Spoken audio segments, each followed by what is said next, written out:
छु। खातिर म चाहिँ नेपाल आइडल हेर्दै थिएँ होइन, हाम्रो गङ्गा सोनम बहिनीको प्रस्तुति आउने बित्तिकै टक्क रोकिएँ। अनि लास्ट एपिसोडमा पनि यस्तो बवाल गाएको थियो नि त उहाँले गीत, र एकदमै भाइरल पनि भइरहनु भएको छ। कस्तो राम्रो बोली होइन, बोली पनि मिठो, स्वर झनै मिठो है, उहाँको एकदमै त्यो इनोसेन्ट पारा छ नि, त्यसले झन् एकदमै सबैको मन जितेको छ होइन। अनि एआईलाई पनि मैले सोधेँ कि गङ्गा बहिनीको बारेमा होइन, यति मिठो आवाज छ हेर्नु त, वाह। अनि मैले एआईलाई सोधेको छु गङ्गा बहिनीको बारेमा, एआईले चाहिँ के भन्दो रहेछ है त, म तपाईँलाई देखाउँछु है त। बहिनीलाई एआईले के भन्छ त। गङ्गा सोनम नेपाल आइडल यात्रा उहाँको हेरौँ ल। परिचयमा नेपाल आइडल सिजन 6 को तारा अरे, अझ तारै भनिदिनु भयो उहाँलाई।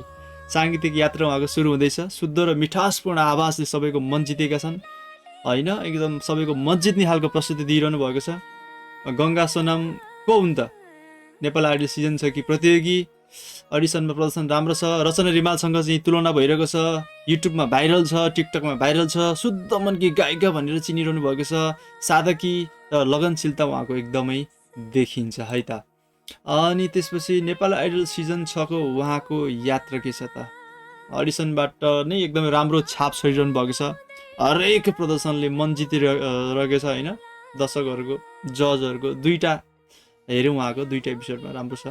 गायनमा जादु छ, ब्याकअप ब्यान्ड सुविधा पनि थपियो भन्ने देखाए यहाँ एआईले।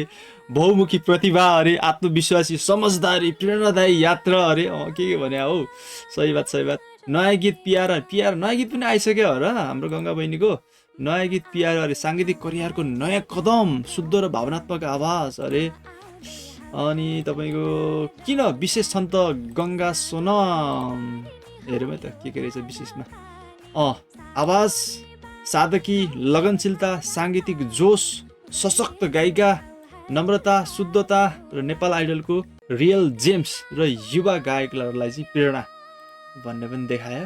अनि भिडियोको सुझावहरू के छन् गङ्गा सोनम बहिनीको बारेमा यति देखाए। अहिलेको एकदमै चर्चित गङ्गा सोनम बहिनीलाई चाहिँ एआईले पनि चिन्न थालिसकेको रहेछ है त।